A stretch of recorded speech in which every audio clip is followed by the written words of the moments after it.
John, how are you this morning?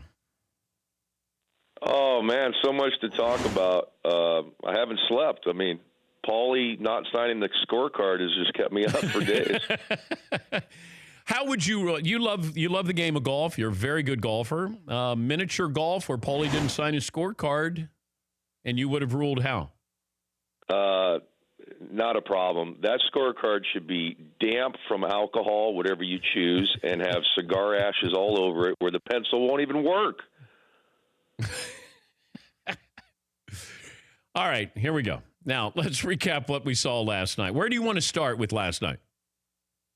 Well, there's so much to digest here. Well, obviously, the three critical plays. The block charge call that they go to replay, George Hill missing a free throw, and then the JR debacle. Also, a Kevin Love foul on Steph Curry to put them up one was a terrible foul. You can't get a touch foul at that stage of the game. That put the Warriors up one. If he doesn't foul Steph Curry, George Hill makes one free throw, and they probably lead 1-0. Yeah, I was surprised with the call on Kevin Love there. I just, John, you played in the game. You played in the NBA for a long time. I just don't know if we're evolving when it comes to officiating the game. It doesn't feel like that. I don't know what a foul is and isn't anymore. And then we'll get to the blocking in the charge call. Yeah, I agree. I don't know. I couldn't see from my angle, maybe just a little touch foul. I don't think it had an effect on what's going on. But it's so technical for these officials now. Back in the day, it just used to be they'd officiate on advantage, disadvantage. That was the big thing. Like if a guy fouled a guy and it didn't put the guy at a disadvantage and he still scored, they let it go. And it was all about advantage, disadvantage. You're not going to bail out a guy if there's a 3-on-1 break and he takes a charge when the guy passes it to the wing. That's a bailout. That's a guy at a disadvantage that tries to get an advantage, and it doesn't happen. And they don't do that anymore. That's just the fact of the matter. That's the way it is, and it's very difficult to officiate.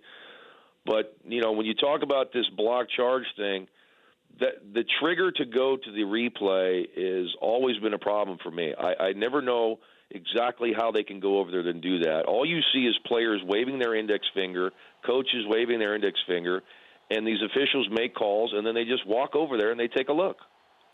But I guess if I had a problem with it. Now, I thought it was a block, and I thought it was a block in real time. And then when I watched it again, I said it's such a bang-bang play, they're not going to reverse that. They're just going to review and see if LeBron's in the restricted area. And we realized he wasn't in the restricted area. So I'm thinking they're going to call a charge, and you play on. And then they reversed it. I just didn't think that there was enough evidence where you go, yep, that's a block, not a charge. I had a real problem with it.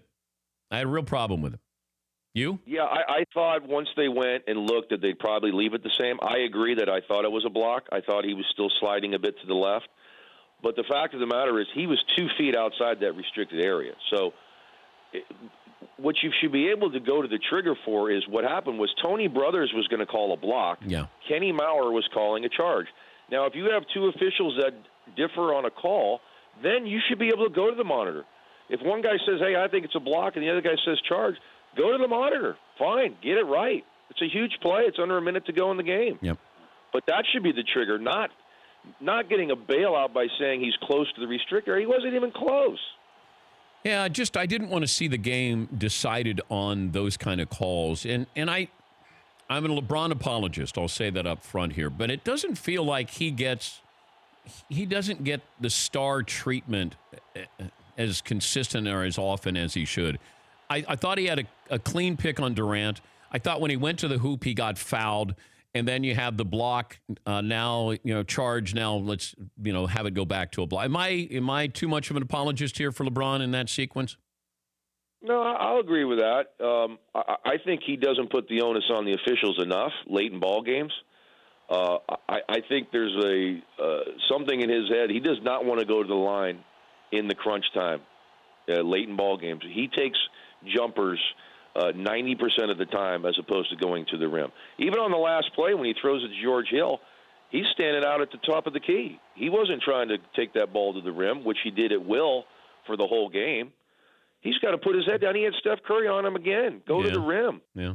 You know, he doesn't go to the rim enough, I think, at the end of all games. What do you think of J.R. Smith's answer? I've never heard a guy just complete flat-out lie to the media right after the game. No, I mean, he's completely lying. He told LeBron James, I thought we were ahead. He dribbled out like he was dribbling out the game, dribbling out there to call a timeout. What, are you kidding me? But, John, how does it work? How does it work in the huddle? Because that was another thing. This wasn't just up and down the floor. You had a timeout where you have a reset, right? Where you have an assistant coach who says, here's the deal, right? Is that what happens in these NBA huddles? Right. Well, no, you know you're down one. He made one. I don't. What you're supposed to go up and go, JR, the game's tied? Like, what? Wait, I mean, you just sat here and watched the guy tie the game, and it's people say put it on LeBron, and like, come on, like. You got to know that that's the case. Now, maybe once, even if he's dribbling out, you can't call a timeout. Maybe he's got a master plan. I don't know, but he had no plan.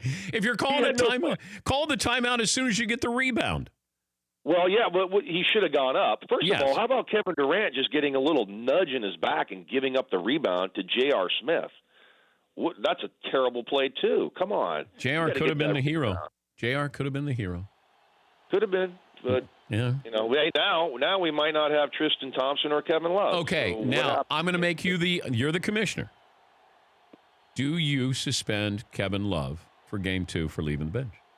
Look, I'm in an entertainment business. I'm not doing it. Well, hey, David Stern is in the entertainment business, and he suspended Amari Stoudemire. Well, that's David. Adam's quite the different commissioner than Mr. Stern.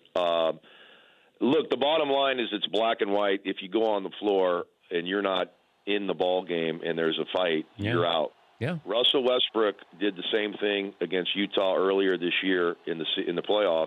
Was at the scorers table. A fight breaks out. He steps on the floor. They say, well, because he was checking in, we're going to fine him $10,000. He's not out the next game. So what do you want to do with Kevin Love?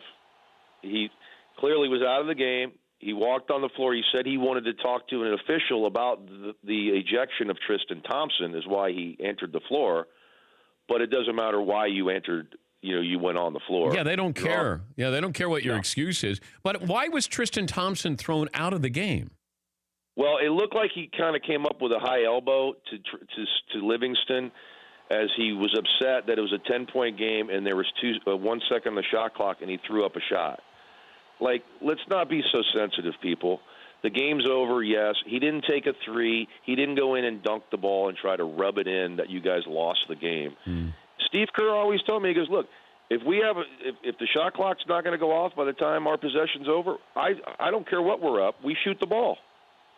And there's nothing wrong with that. What would we be talking about today if J.R. Smith actually puts that ball up and scores? That the Cavs take game 1 and LeBron puts up 51. Yeah, well, again, is this enough competition for LeBron James for all those people that say, well, 8 straight finals and they're not playing anybody and he's not that great? Stop. Oh, man. Stop. And even Steve Kerr said, Michael's former teammate, I mean, he's playing at a high level, as high a level as he's ever seen. And, not that he's saying that this is something that is even past Michael Jordan, but, Steve's acknowledging what the obvious is and saying it, that, LeBron's playing at a very, very high level, probably higher than anybody who's ever played in the postseason in recent memory. It's just, it's mind-boggling. I mean, he didn't get a whole lot of help. I mean, Kevin Love does get 21 last night, but other than that, there wasn't much, and they should have won the ball game at Golden State in Game 1. Yeah. It's just that backcourt was terrible. Terrible. It wasn't great. No, terrible. What do you think happens in Game 2? Well, I kind of think it's kind of like the NCAA tournament when a big favorite sneaks by a lower seed, and Game 2, it's all about the antennas are up, and boy, guys, we got to pay attention to detail and focus and play better because the Warriors really were pretty bad defensively for most of the night, and they know they're fortunate they got to win. And so I think they play a much more spirited game on the defensive end, and I could see them running away with game 2. Are you playing golf out there? I am. San Francisco Golf Club leaving in a few moments. Oh, that's not fair. Oh, it's one of my favorite places, man.